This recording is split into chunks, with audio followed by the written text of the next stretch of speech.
Hello, ನಮಸ್ಕಾರ ಎಲ್ರಿಗೂ. ನಾನ್ Gayatri. Welcome to my channel Gayo's Glitz. ಒಂದು ಹೊಸ ವಿಚಾರದೊಂದಿಗೆ ನಾನು ನಿಮ್ಮ ಮುಂದೆ ಬಂದಿದ್ದೀನಿ. 2026 ಶುರುವಾಗಿ 1.5 ತಿಂಗಳಾಯ್ತು. ಹೌದು, ಹೆಚ್ಚು ಕಡಿಮೆ 45 ದಿನ ಕಳೆದ್ರೂ ಎಷ್ಟೋ ಜನ ಇನ್ನೂ ಕೂಡ ನಾವ್ ಏನ್ ಮಾಡ್ಬೇಕು ಅಂತಿದೀವಿ, ನಮ್ ಗುರಿ ಏನು, ನಮ್ ಮೋಟೋ ಅಂದ್ರೆ ನಮ್ಮ ಉದ್ದೇಶಗಳೇನು, ಯಾವುದನ್ನು ನಾವ್ ಇನ್ನೂ ಕೂಡ ಡಿಸೈಡ್ ಮಾಡಕ್ ಆಗಿರಲ್ಲ ಎಷ್ಟೋ ಜನಕ್ಕೆ. ಸೊ ನಾನಿವತ್ತು ನಿಮ್ಗೆ ಹೆಲ್ಪ್ ಮಾಡ್ಲಿಕ್ಕೆ ಅಂದ್ರೆ ಒಂದು ಚಿಕ್ಕ ನನಗೆ ತಿಳಿದಿರೋಂಥ ಮಾಹಿತಿಗಳನ್ನ ಕೊಡ್ತಾ ಹೋಗ್ತೀನಿ. ಮಾಹಿತಿ ಅನ್ನೋದಕ್ಕಿಂತ ಟಿಪ್ಸ್ ಅಂತಾನೆ ಹೇಳ್ಬೋದು. ಒಂದು 7ರಿಂದ 8 ವಿಚಾರಗಳನ್ನ ನಿಮ್ ಮುಂದೆ ಇಡ್ತೀನಿ. ಸರಿ ಅನ್ಸುತ್ತಾ? ನೀವೇ ಡಿಸೈಡ್ ಮಾಡಿ. ಮುಖ್ಯವಾಗಿ ನಾವು ಕಳ್ಕೊಳ್ಳೋ ಅಂಥದ್ದು ಏನೂ ಇಲ್ಲ. ಈ 8 ಟಿಪ್ಸ್ಗಳನ್ನ ನೀವು 7ರಿಂದ 8 ಟಿಪ್ಸ್ಗಳನ್ನ ನೀವು ಫಾಲೋ ಮಾಡಿದ್ರೆ ಸಾಕು. ಇದರಿಂದ ನೀವು ಹಣ ಕಳ್ಕೊಳ್ಳಲ್ಲ, ನಿಮ್ನ ಯಾವುದೇ ಒಂದು ರೀತಿಯಾದ ಏನ್ ಹೇಳ್ತೀರಿ, ನಾವೇನಾದ್ರೂ ಕಳ್ಕೊಳ್ತೀವಿ ಅಂದ್ರೆ ಮಾತ್ರ ನಾವು ಯೋಚನೆ ಮಾಡ್ತೀವಿ. ಆದ್ರೆ ಏನು ಕಳ್ಕೊಳ್ದೆ ಏನಾದ್ರೂ ಗಳಿಸ್ತಿದೀವಿ ಅಂತಂದ್ರೆ ನಿಜವಾಗ್ಲೂ ಮೊದ್ಲು ಹೆಜ್ಜೆ ಇಡ್ತೀವಿ ಅಲ್ವಾ? ಹೌದು, ಅದೇ ರೀತಿ ಒಂದು ಪಾಸಿಟಿವ್ ಎನರ್ಜಿಯೊಂದಿಗೆ ಈ ಹೊಸ ವರ್ಷ ಅಂದ್ರೆ 2026ನೇ 45 ದಿನ ಕಳೆದ ಮೇಲೆ ಸ್ಟಾರ್ಟ್ ಮಾಡೋಣ. ಮೊದಲನೇದಾಗಿ ಟಿಪ್ ನಂಬರ್ 1 ಏನ್ ಗೊತ್ತಾ? ಬ್ರಾಹ್ಮಿ ಮುಹೂರ್ತದಲ್ಲಿ ಎದ್ದೇಳೋದನ್ನ ಅಭ್ಯಾಸ ಮಾಡ್ಕೊಳ್ಳಿ. ನೀವು ಹುಡುಗ ಆಗಿರ್ಲಿ, ಹುಡುಗಿ ಆಗಿರ್ಲಿ, ಯಾರೇ ಆಗಿರ್ಲಿ, ಮಕ್ಕಳಾಗಿರ್ಲಿ, ಬ್ರಾಹ್ಮಿ ಮುಹೂರ್ತ ಅಂದ್ರೆ ಏನು? ಒಂದು ಸೂರ್ಯೋದಯಕ್ಕಿಂತ ಒಂದು 90 ನಿಮಿಷ ಮುಂಚೆ ನಾವು ಎದ್ದೇಳೋದನ್ನ ಅಭ್ಯಾಸ ಮಾಡ್ಕೋಬೇಕು. ಈಗಂತೂ 6:50ಕ್ಕೆ ಸೂರ್ಯ ಹುಟ್ತಾನೆ, ಅಲ್ಲಿಗೆ ಒಂದು 5:15 ಎದ್ರು ಸಾಕು, ಆರಾಮಾಗಿ ಎದ್ದೇಳ್ಬೋದಲ್ವಾ? 5 ಗಂಟೆಗಾದ್ರೂ ಎದ್ದೇಳ್ಬೋದು. ಸೊ ಬ್ರಾಹ್ಮಿ ಮುಹೂರ್ತದಲ್ಲಿ ಎದ್ದು ನೋಡಿ, ಆ ಎನರ್ಜಿನ ಫೀಲ್ ಮಾಡ್ತೀರಾ, ಆ ಸತ್ವ ನಮಗ್ ಸಿಗ್ತಾ ಹೋಗುತ್ತೆ ನಮ್ಮ ದೇಹಕ್ಕೆ. 2 ದಿನ ಬಾಳ ಮಾಡಿ 3 ದಿನಕ್ಕೆ ನಿಮಗೆ ಅರ್ಥ ಆಗ್ತಾ ಹೋಗುತ್ತೆ ನೀವ್ ಎಂತ ಒಂದು ಎನರ್ಜಿನ ಕಳ್ಕೊಳ್ತಾ ಇದ್ರಿ ಇಷ್ಟು ದಿನ ಅಂತ ಹೇಳಿ. ಹೌದು, ಆ ಒಂದು ಪವರ್ ಇದೆ. ನಿಶ್ಶಬ್ದವಾಗಿ ಆ ಸಮಯದಲ್ಲಿ ಮೈಂಡ್ ಕೂಡ ಕಾಮ್ ಆಗಿರುತ್ತೆ, ಫ್ರೆಶ್ ಆಗಿ ಎನರ್ಜಿಯೊಂದಿಗೆ ನಾವು ಎದ್ದಿರ್ತೀವಿ. ಬ್ರಾಹ್ಮಿ ಮುಹೂರ್ತದಲ್ಲಿ ಎದ್ರೆ, ನೀವು ಎದ್ದು ಪೂಜೆ ಮಾಡಿ ಅಂತ ಹೇಳಲ್ಲ, ಎಲ್ರೂ ಪೂಜೆ ಮಾಡಕ್ ಮನ್ಸು ಮಾಡಲ್ಲ, ಆದ್ರೆ ಎದ್ದೇಳು ಅಭ್ಯಾಸ ಮಾಡ್ಕೊಳ್ಳಿ. ಮೊದಲು ಎದ್ದೇಳಿ, ಆಮೇಲೆ ಗೊತ್ತಾಗುತ್ತೆ ನಿಮ್ಗೆ ಆ ಎನರ್ಜಿ, ಆ ಸಮಯದ ಸತ್ವ ನಾವು ನಮ್ಮ ದೇಹಕ್ಕೆ ಎಷ್ಟು ಮುಖ್ಯ ಅಂತ. ಟಿಪ್ ನಂಬರ್ 2, ಸುಖಕರವಾದ ನಿದ್ರೆ. ಹೌದು, ನಾನ್ ನೆಗೋಷಿಯೇಬಲ್ ಅಂತ ಹೇಳ್ತೀನಿ. ಅಂದ್ರೆ ಏನ್ ಗೊತ್ತಾ? ಇದ್ರಲ್ಲಿ ಚೌಕಾಸಿನೇ ಇಲ್ಲ. ಹೌದು, ಪ್ರತಿಯೊಬ್ಬ ಮನುಷ್ಯನಿಗೂ 7ರಿಂದ 8 ತಾಸು ನಿದ್ದೆ ತುಂಬಾ ಅವಶ್ಯಕತೆ ಇದೆ. ಇದನ್ನ ಮಾತ್ರ ಯಾವುದೇ ಕಾರಣಕ್ಕೂ ಕಳ್ಕೋಬೇಡಿ. ನಿಮ್ಮ ಮನಸ್ಸು ಶಾಂತವಾಗಿರ್ಬೇಕು, ನೀವು ಮಾಡೋ ಕೆಲಸ ಸಕಾರವಾಗಿ ನಡಿಬೇಕು, ಸಕಾರವಾಗಬೇಕು, ಅಥವಾ ನೀವು ಅನ್ಕೊಂಡಿದ್ದನ್ನ ಸಾಧಿಸ್ಬೇಕು, ಗುರಿ ಮುಟ್ಟಬೇಕು, ಇಡೀ ದಿನ ಒಂದು ಎನರ್ಜಿಯಿಂದ ಇರಬೇಕು ಅಂದ್ರೆ ನಿಜವಾಗ್ಲೂ ಒಳ್ಳೆಯ ನಿದ್ರೆ ತುಂಬಾ ಮುಖ್ಯ. ನಿಮ್ಮನ್ನ ಮಾತಾಡ್ಸಿದ್ರೆ ಅಥವಾ ನಿಮ್ಮ ಜೊತೆ ಸಮಯ ಕಳೆದ್ರೆ ಸ್ವಲ್ಪ ಹೊತ್ತಿಗೆ ಎದುರುಗಡೆ ಇರೋರ ವ್ಯಕ್ತಿಗೆ ಅರ್ಥ ಆಗುತ್ತೆ ನೀವು ನಿದ್ರೆ ಸರಿಯಾಗಿ ಮಾಡಿಲ್ಲ ಅಂತ. ಹೌದು, ತುಂಬಾ ಇಂಪ್ಯಾಕ್ಟ್ ಮಾಡುತ್ತೆ ಮನುಷ್ಯನ ಮನಸ್ಸಿನ ಮೇಲೆ, ನಮ್ಮ ಒಂದು ನಡವಳಿಕೆಯ ಮೇಲೆ ನಮ್ಮ ನಿದ್ರೆ. ಒಂದು ಕತ್ತಲೆಯಾದ ರೂಮು, ತಣ್ಣಗಿನ ರೂಮಲ್ಲಿ ಯಾವುದೇ ಒಂದು ಶಬ್ದ ಇಲ್ಲದೆ ನಿಶ್ಶಬ್ದವಾಗಿ 8 ತಾಸು ಮಲಗಿ, ಅಂದ್ರೆ 8 ಗಂಟೆಗಳ ಸಮಯ ಮಲಗಿ ಬೆಳಗ್ಗೆ ಎದ್ದಾಗ ಆ ಎನರ್ಜಿನೇ ಬೇರೆ. ಬ್ರಾಹ್ಮಿ ಮುಹೂರ್ತ ಅಂತ ಹೇಳ್ತೀರಾ, 8 ಗಂಟೆ ಮಲ್ಗೋದು ಅಂತೀರಾ. ಹೇಗೆ ಅಂದ್ರೆ, ಬೆಳಗ್ಗೆ 5:15ಗೆ ಎದ್ದೇಳ್ಬೇಕು ಅಂದ್ರೆ ನಿಮ್ಮ ಸಮಯನ ಹಿಂದಕ್ಕೆ ಓಡಿಸಿ. 5:15ರಿಂದ 8 ಗಂಟೆಗಳ ಸಮಯ ಹಿಂದಕ್ಕೆ ಹೋದಾಗ ನಿಮ್ಗೆ ಸಿಕ್ಕುವಂತ ಸಮಯ ಬಹಳ ಮಾಡಿ 10:30. ಎಸ್, 10:30ಗೆ ಮಲಗಿದ್ರೆ 11:30, 12:30, 5:30 7 ತಾಸು. 9:30ಗೆ ಮಲಗೋ ಅಭ್ಯಾಸ ಮಾಡ್ಕೊಳ್ಳಿ. 9:30ಗೆ ಮಲಗಿ 5:30ಗೆ ಎದ್ರೆ 8 ಗಂಟೆಗಳ ಸಮಯ ಸುಖಕರವಾದ ನಿದ್ರೆನ ಮಾಡ್ಬೋದು. ಹೌದು, ಏನಾದ್ರೂ ಪಡ್ಕೊಳ್ಳೋಕೆ ಏನಾದ್ರೂ ಒಂದು ಕಳ್ಕೊಳ್ಳೇಬೇಕು. ಹೌದು, ಮೊಬೈಲ್ ಫೋನ್ ಅದನ್ನ ಸ್ಕ್ರಾಲ್ ಮಾಡೋದನ್ನ ಬಿಟ್ಟು ಮಲ್ಗೋಕ್ಕಿಂತ 1 ಗಂಟೆ ಮುಂಚೆ ನಾವು ಮೊಬೈಲ್ ಫೋನ್ ಯೂಸ್ ಮಾಡೋದನ್ನ ಬಿಟ್ರೆ ನೆಮ್ಮದಿಯಾದ ನಿದ್ರೆ ಬರುತ್ತೆ. ಯಾವುದೇ ಕಾರಣಕ್ಕೂ ಪ್ರತಿಯೊಬ್ಬ ಮನುಷ್ಯನು ಬೆಳಗ್ಗೆ ಎದ್ದ ತಕ್ಷಣ ನಂಗೆ ಆ ಕನ್ಸು ಬಿತ್ತು, ಏನೋ ನೆನಪಾಯ್ತು, ಏನೋ ಅನ್ಸ್ತು ಅಂತೆಲ್ಲ ಹೇಳ್ತೀವಲ್ಲ, ಅದೆಲ್ಲ ಮೊಬೈಲ್ ಇಂಪ್ಯಾಕ್ಟ್. ನಾವು ಮೊಬೈಲ್ ನೋಡಿ ಮಲಗಿರ್ತೀವಿ, ಅದೆಲ್ಲ ಮನ್ಸಲ್ಲಿ 101 ಗೊಂದಲಗಳನ್ನ ಸೃಷ್ಟಿ ಮಾಡ್ತಾ ಇರುತ್ತೆ. ನಿದ್ರೆ ಕಂಪ್ಲೀಟ್ ಆಗಿ ಸ್ಯಾಟಿಸ್ಫ್ಯಾಕ್ಟರಿಲಿ ಆಗಲ್ಲ. ಸೊ ಸುಖಕರವಾದ ನಿದ್ರೆ ಅತಿ ಅವಶ್ಯಕ. ನ್ಯಾಚುರಲ್ ಡಿಟಾಕ್ಸ್ ಯಾವ್ದು ಗೊತ್ತಾ? ನನ್ನ 3rd ಟಿಪ್ಪಿಗೆ ಬರ್ತಾ ಇದ್ದೀನಿ.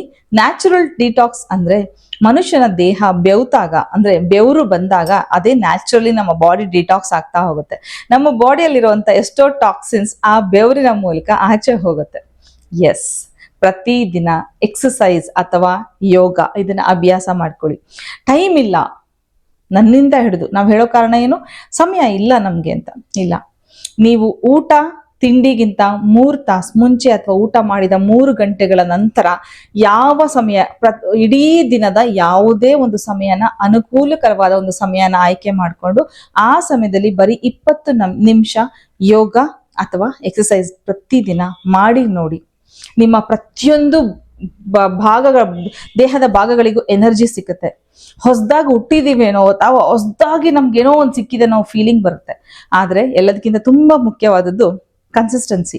ಅಂದ್ರೆ ಒಂದಿನ ಮಾಡಿ, ಒಂದು ವಾರ ಮಾಡಿ, ಒಂದು ತಿಂಗಳು ಮಾಡ್ಬಿಟ್ಟು ನನಗೇನು ರಿಸಲ್ಟ್ಸೇ ಬರಲಿಲ್ಲ, ಬೇಡ ಅಂತ ಅನ್ಕೊಳ್ಳೋ ಎಷ್ಟೋ ಜನರ ನಡುವೆ ಕನ್ಸಿಸ್ಟೆಂಟ್ ಆಗಿ ಅಟ್ಲೀಸ್ಟ್ ಒಂದು 3-4 ತಿಂಗಳು ಮಾಡಿ ಅದರಿಂದ ಲಾಭ ಪಡ್ಕೊಂಡಾಗ ಜೀವನ ಸಾರ್ಥಕ ಅನ್ಸುತ್ತೆ. ಜೀವನ ಪೂರ್ತಿ ನಾವು ಆ ಒಳ್ಳೆ ಅಭ್ಯಾಸಗಳನ್ನ ಮಾಡ್ತಾ ಹೋಗ್ತೀವಿ. ಸಂಸ್ಕೃತದಲ್ಲಿ ಒಂದು ಮಾತಿದೆ, ಯದ್ ಭಾವತಿ ತದ್ ಭವತಿ ಅಂತ. ಅಂದ್ರೆ ನಾವ್ ಏನನ್ನ ಅನ್ಕೊಳ್ತೀವೋ ಅದೇ ಆಗೋದು. ಹೌದು, ನನ್ನ ಕೈಲಿ ಏನೂ ಆಗಲ್ಲ, ನನ್ನ ಕೈಲಿ ಏನೂ ಆಗಲ್ಲ, ನನ್ನ ಕೈಲಿ ಏನೂ ಆಗಲ್ಲ ಅನ್ಕೋತಾ ಇದ್ರೆ ನಮ್ಮ ಕೈಲಿ ನಿಜವಾಗ್ಲೂ ಏನೂ ಆಗಲ್ಲ. ಆದ್ರೆ ಪಾಸಿಟಿವ್ ಆಗಿ ಯೋಚನೆ ಮಾಡಿ. ಟಿಪ್ ನಂಬರ್ 4, ಪಾಸಿಟಿವ್ ಆಗಿ ಯೋಚನೆ ಮಾಡಿ. ನನ್ನ ಕೈಲಿ ಸಾಧ್ಯ, ನಾನ್ ಮಾಡ್ತೀನಿ, ನಾನು ಸಾಧಿಸಿ ತೋರಿಸ್ತೀನಿ, ನಾನು ಎಲ್ರ ಮುಂದೆ ನಾನಾಗಿ ನಿಂತ್ಕೊಳ್ತೀನಿ, ಎಲ್ರ ನಡುವೆ ನಾನು ಎದ್ದು ಕಾಣುವ ರೀತಿಯಲ್ಲಿ ಸಾಧಿಸ್ತೀನಿ ಅಂತ ಮನ್ಸಲ್ಲಿ ಒಂದು ಸಂಕಲ್ಪ ಮಾಡ್ಕೊಳ್ಳಿ, ಅನ್ಕೊಳ್ಳಿ. ನಾನು ಬೆಳಗ್ಗೆ ಎದ್ದೇ ಹೇಳ್ತೀನಿ, ನಾನು ಎಕ್ಸಸೈಸ್ ಮಾಡ್ತೀನಿ, ನಾನು ವಾಕ್ ಹೋಗ್ತೀನಿ, ಅಥವಾ ನಾನು ನನಗೋಸ್ಕರ ನಾನು ಜೀವಿಸ್ತೀನಿ ಅಂತ ಒಂದೇ ಒಂದು ಸಂಕಲ್ಪ ತೊಟ್ರೆ ಸಾಕು, ನಿಜವಾಗ್ಲೂ ಅರ್ಧ ಕೆಲಸ ಆದಂಗೆ. ಏನ್ ಹೇಳಿ? ಯದ್ ಭಾವತಿ ತದ್ಭವತಿ. ಟಿಪ್ ನಂಬರ್ 5, ಒಂದು ಕಮಿಟ್ಮೆಂಟಿಗೆ ಬನ್ನಿ. ಅಂದ್ರೆ ನಮ್ಮಲ್ಲಿ ಒಂದು ಒಪ್ಪಂದ ಮಾಡ್ಕೊಂಡು ಬೇಡ. ಏನದು ಅಂತ ದೊಡ್ಡದು ಅಂದ್ರೆ ರಿಯಲ್ ಫುಡ್ನ ತಿನ್ನೋಣ. ಅಂದ್ರೆ ನಿಜವಾದ ಆಹಾರನ ಸೇವಿಸೋಣ. ಹೌದು, ಮಲ್ಗೋದ್ ಹೇಳಿದ್ವಿ, ಎಕ್ಸಸೈಸ್ ಮಾಡೋದು ತಿಳ್ಕೊಂಡ್ವಿ, ಪ್ರತಿಯೊಂದು ತಿಳ್ಕೊತಾ ಬಂದಾಗ ಮನುಷ್ಯನ ದೇಹಕ್ಕೆ ತುಂಬಾ ಮುಖ್ಯವಾಗಿ ಬೇಕಾದದ್ದು ಆಹಾರ. ಹೌದು, ರಿಯಲ್ ಫುಡ್ ಅಂದ್ರೆ ಏನು? ನಾವು ನ್ಯಾಚುರಲಿ ಬೆಳೆದಿರುವಂತ ಹಣ್ಣು ಹಂಪಲು ತರಕಾರಿ ದವಸ ಧಾನ್ಯಗಳನ್ನ ತಿಂತಾ ಹೋಗ್ಬೇಕೇ ಹೊರತು ಪ್ಯಾಕೆಟ್ ಫುಡ್, ಪ್ರಾಸೆಸ್ಡ್ ಫುಡ್, ಸ್ವೀಟ್ನರ್ಗಳನ್ನ ಹಾಕಿರುವಂತ ಫುಡ್. ನಿಮಗೆ ಗೊತ್ತಾ, ಮ್ಯಾಗಿ ಅನ್ನೋ ಒಂದು ಪದಾರ್ಥದಲ್ಲೂ ಕೂಡ ಸಕ್ಕರೆ ಅಂಶ ಇರುತ್ತೆ ಅಂತ. ಎಷ್ಟು ಜನ ನೀವು ಕೊಂಡ್ಕೊಳ್ಳುವಂತ ವಸ್ತುವಿನ ಹಿಂಭಾಗದಲ್ಲಿ ಇಂಗ್ರೀಡಿಯೆಂಟ್ಸ್ ನ ಚೆಕ್ ಮಾಡ್ತೀರಾ? ಇತ್ತೀಚೆಗಂತೂ ನನಗೆ ತುಂಬಾ ಅಭ್ಯಾಸ ಆಗಿದೆ, ಒಂದು ಎಕ್ಸ್ಪೈರಿ, ಒಂದು ಇಂಗ್ರೀಡಿಯೆಂಟ್ಸ್, ಅದನ್ನ ಚೆಕ್ ಮಾಡ್ತಾ, ಪ್ರತಿಯೊಂದನ್ನು ಚೆಕ್ ಮಾಡ್ತಾನೆ ಇರ್ತೀವಿ. ಎಷ್ಟೋ ಸಲ ಫ್ರಿಜ್ ಅಲ್ಲಿ ಇಟ್ಟಿರುವಂತ ಎಷ್ಟೋ ವಸ್ತುಗಳು ಎಕ್ಸ್ಪೈರ್ ಆಗೋಗಿರುತ್ತೆ, ನಮಗೆ ಗೊತ್ತೇ ಆಗಿರಲ್ಲ. ಸೊ ಅದಕ್ಕೆ ಹೇಳ್ತಾ ಇರೋದು, ನಮ್ಮ ದೇಹಕ್ಕೆ ಅತಿ ಅಮೂಲ್ಯವಾದಂತ ಆಹಾರ ಅಂದ್ರೆ fibre rich fruits, protein rich fruits, carb rich fruits. ಅದೆಲ್ಲ ಕೇಳಕ್ಕೆ ಟೆಕ್ನಿಕಲ್ ವರ್ಡ್ಸ್ ಹೇಗಿದೆ ಅಂದ್ರೆ ತುಂಬಾ ಕಷ್ಟನಾ, ನಾವ್ ಎಲ್ಲಿಂದ ತರಬೇಕಪ್ಪ ಇದೆಲ್ಲ ಅಂತ ಅನ್ಕೊಳ್ತೀವಲ್ವಾ? ಇಲ್ಲ, ನ್ಯಾಚುರಲಿ ನಮ್ಮ ಅಡುಗೆ ಮನೆಯಲ್ಲಿರುವಂತಹ ದವಸ ಧಾನ್ಯಗಳನ್ನು, ಅದರಲ್ಲೂ ಸಾವಯವ ಕೃಷಿಕರು ಬೆಳೆದಿರುವಂತ ದವಸ ಧಾನ್ಯಗಳನ್ನ ಬಳಸ್ತಾ ಬನ್ನಿ.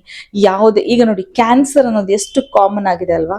ಇಲ್ಲ, ಅದನ್ನ ನಾವು ಆದಷ್ಟು ನಮ್ಮಿಂದ ದೂರ ತಳ್ತಾ ಇದ್ದೀವಿ. ಸ್ಟಾರ್ಟ್ ಆಗಿದೆ, ಒಂದು ರೆವಲ್ಯೂಷನ್ ತರನೇ ಸ್ಟಾರ್ಟ್ ಆಗಿದೆ.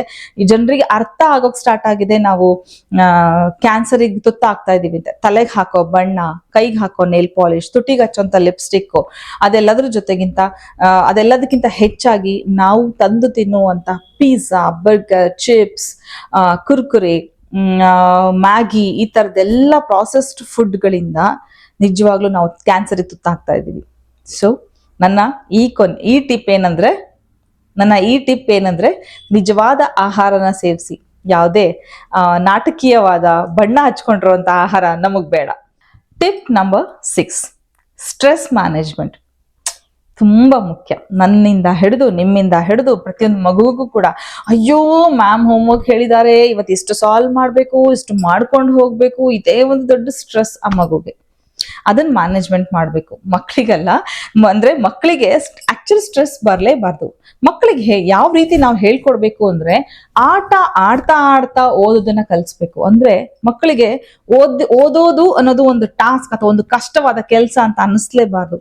ಆಡ್ಕೊಂಡು ಬೆಳಿಬೇಕು ಮಕ್ಕಳು. ಅದು ಒಂದು ಪಾರ್ಟ್, ಅಂದ್ರೆ ಟಾಸ್ಕ್ ಆಫ್ ದ ಡೇ, ಒಂದು ಕೆಲಸ, ಸಣ್ಣ ಕೆಲಸ, ಅದನ್ನ ಮುಗಿಸ್ಬಿಡ್ಬೇಕು, ನೆಕ್ಸ್ಟ್ ಆಟ ಆಡ್ಬೋದು. ಈ ಮೈಂಡ್ ಸೆಟ್ ಅಲ್ಲಿ ಮಕ್ಕಳು ಬೆಳೆದ್ರೆ ಅವ್ರಿಗೆ ಯಾವುದೇ ಸ್ಟ್ರೆಸ್ ಇರಲ್ಲ. ಇಂಪಾರ್ಟೆಂಟ್ಲಿ ನಮ್ಗೆ, ಹೌದು, ನಾಳೆ ಏನ್ ತಿಂಡಿ ಅಡುಗೆಯಿಂದ ಹಿಡಿದು ಮುಂದಿನ ತಿಂಗಳು ಬಾಡಿಗೆ, ಕರೆಂಟ್ ಬಿಲ್ ತನಕನೂ ಪ್ರತಿಯೊಂದಕ್ಕೂ ಸ್ಟ್ರೆಸ್. ಎಲ್ಲದಕ್ಕಿಂತ ಹೆಚ್ಚಾಗಿ ಈಗಿನ ಹೆಣ್ಮಕ್ಳು ಏನಕ್ಕೆ ಸ್ಟ್ರೆಸ್ ಮಾಡ್ಕೊಳ್ತಾರೆ ಹೇಳಿ, ಬೇರೆಯವ್ರಿಗೆ ಕಂಪೇರ್ ಮಾಡ್ಕೊಳ್ತಾ ಅವ್ರ ಹತ್ರ ಅದಿದೆ ಇದಿದೆ, ನನ್ನ ಹತ್ರ ಇದಿಲ್ಲ, ನನ್ನ ಫ್ರೆಂಡ್ ಹಿಂಗೆ, ಅವ್ರ ಗಂಡ ಹಿಂಗೆ, ಅವ್ರ ಹೆಂಡತಿ ಹಿಂಗೆ, ಈ ತರ ಕಂಪೇರ್ ಮಾಡ್ಕೊಂಡು ಅನ್ವಾಂಟೆಡ್ ಸ್ಟ್ರೆಸ್ನ ನಾವು ಮಾಡ್ಕೊಳ್ತಿದೀವಲ್ಲ, ಇದಕ್ಕೆ ಯಾರೂ ಹೊಣೆ ಅಲ್ಲ. ನಿಮ್ಮ ಒಂದು ಅನಾರೋಗ್ಯಕ್ಕೆ ನೀವೇ ಕಾರಣೀಕರ್ತರು. ಸೊ ಸ್ಟ್ರೆಸ್ ಮ್ಯಾನೇಜ್ಮೆಂಟ್ ತುಂಬಾ ಮುಖ್ಯ. ಯಾವುದೇ ಕಾರಣಕ್ಕೂ ಯಾವುದೇ ರೀತಿಯಾದ ಯಾವ ವಿಚಾರನೇ ಇರ್ಬೋದು, ಅದನ್ನ ಮನಸ್ಸಿನ ತನಕ ತಗೊಳ್ಳೇಬೇಡಿ. ನಿಜವಾಗ್ಲೂ ಹೇಳ್ತೀನಿ, ಯಾವುದೇ ಸ್ಟ್ರೆಸ್ ಆಗಲ್ಲ. ಸ್ಮೈಲ್ ಮಾಡಿ ಲೆಟ್ ಗೋ, ಈ ಒಂದು ಅಭ್ಯಾಸನ ಮಾಡ್ಕೊಳ್ಳಿ. ಇನ್ನು ನನ್ನ 7ನೇ ಟಿಪ್ ಏನ್ ಗೊತ್ತಾ? ಸತ್ಸಂಗ. ಅಯ್ಯೋಯ್ಯೋ, ಇಷ್ಟು ತನಕ ಹೇಳಿದ್ದೆಲ್ಲ ಓಕೆ, ಗಾಯತ್ರಿ ಮ್ಯಾಮ್ ಹೇಳ್ತಾರೆ ಸತ್ಸಂಗಕ್ಕೆ ಸೇರ್ಕೋಬೇಕಾ ಅಂತ. ನಾನು ಆ ಸತ್ಸಂಗದ ಬಗ್ಗೆ ಮಾತಾಡ್ತಾ ಇಲ್ಲ. ಸಂಸ್ಕೃತದ ಪ್ರಕಾರ ಸತ್ಸಂಗ ಅಂದ್ರೆ ಸಜ್ಜನರ ಸಂಘ. ಸಜ್ಜನರ ಸಂಘ ಹೆಜ್ಜೆಯನ್ನು ಸವಿದಂತೆ, ಕರೆಕ್ಟ್ ಅಲ್ವಾ? ಹೌದು. ನಾವು ಯಾರ ಜೊತೆ ಇದೀವಿ ಅನ್ನೋದು ತುಂಬಾ ಮುಖ್ಯ ಆಗುತ್ತೆ. ಪಾಸಿಟಿವ್ ಪೀಪಲ್ ಜೊತೆ, ಅಂದ್ರೆ ಪಾಸಿಟಿವ್ ಆಗಿ ಥಿಂಕ್ ಮಾಡುವಂತಹ ಜನರ ಮಧ್ಯೆ ನೀವಿದ್ದಾಗ ನಿಮ್ಮ ಮನಸ್ಸು ಕೂಡ ಬದಲಾಗ್ತಾ ಹೋಗುತ್ತೆ. ನಿಜ ಹೇಳ್ತೀನಿ, ಈಗಷ್ಟೇ 1-2 ಮೆಟ್ಲು ಹತ್ತಿರುವಂತ ಯೂಟ್ಯೂಬರ್ಸ್ ಕೂಡ ಇದ್ದಾರೆ ನಮ್ಮಲ್ಲಿ ಕನ್ನಡದಲ್ಲಿ. ನಾನ್ ನಿಜ ಎಷ್ಟೋ ಯೂಟ್ಯೂಬರ್ಸ್ನ ನೋಡ್ತೀನಿ.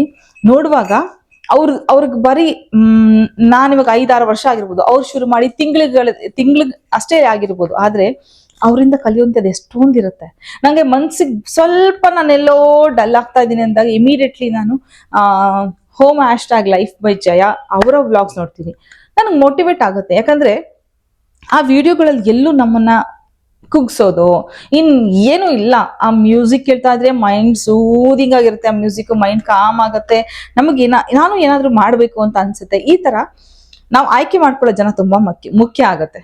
ನಾನು ನನ್ನ ಕುಟುಂಬ, ಆ ಕುಟುಂಬನ ಹೊರತುಪಡಿಸಿ ಯಾರ ಜೊತೆನೋ ಮಾತಾಡ್ತೀನಿ ಅಂದ್ರೆ ಅದು ನನ್ನ ತಾಯಿ ಆಗಿರ್ಬೋದು. ಅಮ್ಮನ ಜೊತೆ ಮಾತಾಡೋವಂಥದ್ದು ಅಮ್ಮನ ಜೊತೆ ಮಾತಾಡ್ತೀನಿ, ಅದು ನನ್ನ ಕುಟುಂಬಕ್ಕೆ ಸೇರ್ಕೊಳ್ತು. ಅದು ಬಿಟ್ಟು ನನ್ನ ತಾಯಿ ಇರ್ಬೋದು, ನನ್ನ ಮನೆ ಗಂಡ ಇರ್ಬೋದು, ಮಗ ಇರ್ಬೋದು, ನನ್ನ ಸುತ್ತಲೂ ಇರುವಂತ ಮಕ್ಕಳು, ನನ್ನ ಗಂಡ, ನನ್ನ ತಾಯಿ, ಇದನ್ನ ಹೊರತುಪಡಿಸಿ ಯಾರ ಹತ್ರನೂ ಮಾತಾಡಿದ್ರೆ ನನಗೆ ವಿಚಾರ ಇರಬೇಕು. ನನಗೆ ಏನಾದ್ರೂ ವಿಷಯ ಇದ್ರೆ ಮಾತ್ರ ಆ ಮಾತುಗಳನ್ನ ನಾನು ವಿನಿಮಯ ಮಾಡ್ಲಿಕ್ಕೆ ಇಷ್ಟಪಡ್ತೀನಿ.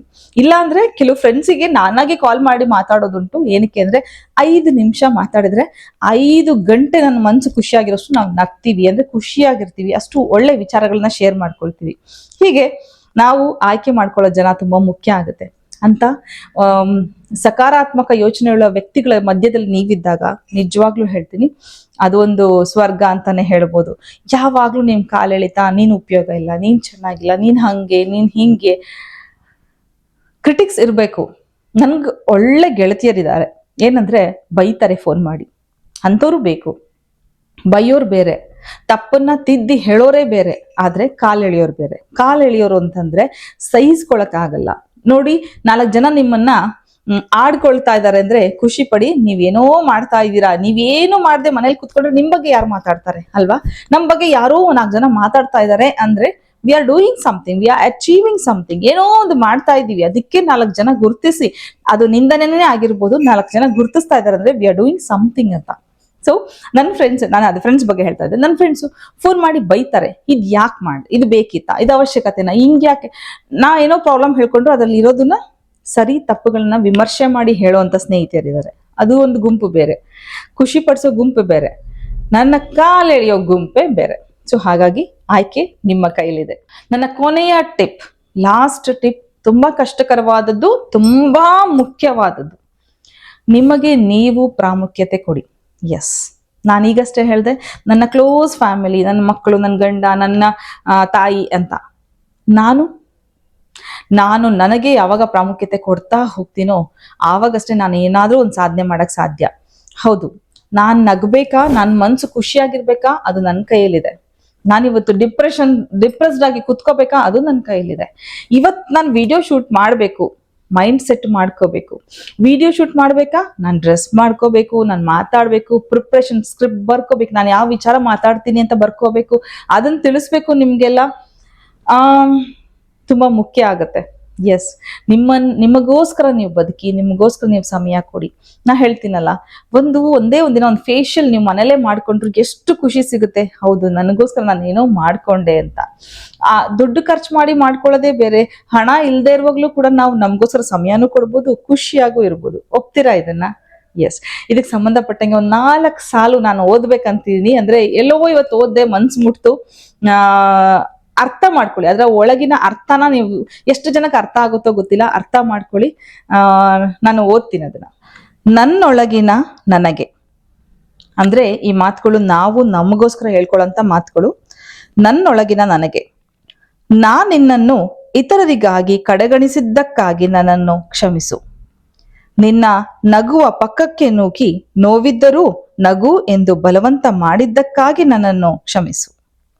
ನಿನಗಾಗಿ ಬದುಕಲು ನೀ ಹೊರಟಾಗ ಸ್ವಾರ್ಥಿ ಎಂದು ಪಟ್ಟ ಕೊಟ್ಟಿದ್ದಕ್ಕಾಗಿ ನನ್ನನ್ನು ಕ್ಷಮಿಸು. ಭಾವನೆಗಳು ತುಂಬಿ ನೀ ಅತ್ತಾಗ ನಿನ್ನನ್ನ ಬೈದದ್ದಕ್ಕಾಗಿ ನನ್ನನ್ನು ಕ್ಷಮಿಸು. ನಿನ್ನ ಜೊತೆಯೇ ನಾನಿದ್ದು ನಿನ್ನನ್ನ ಕೀಳಾಗಿ ಕಂಡದ್ದಕ್ಕಾಗಿ ನನ್ನನ್ನ ಕ್ಷಮಿಸು. ನಿನ್ನಂತಹ ಮನವನ್ನು ಮೆಚ್ಚದೆ ನಿನ್ನನ್ನು ಮರೆಮಾಡಲು ಮುಂದಾಗುತ್ತಿದ್ದ ನನ್ನನ್ನು ಕ್ಷಮಿಸು. ದಯವಿಟ್ಟು ಕ್ಷಮಿಸು. ಯಾರು ಹೇಳ್ತಾ ಇರೋದು ಈ ಮಾತು? ನಮ್ಮ ಒಳ ಮನಸ್ಸು ನಮಗೆ ಹೇಳ್ತಾ ಇರೋದು. ಹೌದು, ಇದರ ಅರ್ಥನ ನೀವು ಮಾಡ್ಕೊಂಡ್ರೆ ಸಾಕು, ಅರ್ಧ ಗೆದ್ವಿ. ಈ ಟಿಪ್ಸ್ ನಿಮಗೆ ಇಷ್ಟ ಆಗಿದ್ರೆ ಪ್ಲೀಸ್ ಒಂದು ಲೈಕ್ ಮಾಡೋದನ್ನ ಮರಿಬೇಡಿ. Thank you for watching my channel. Thank you.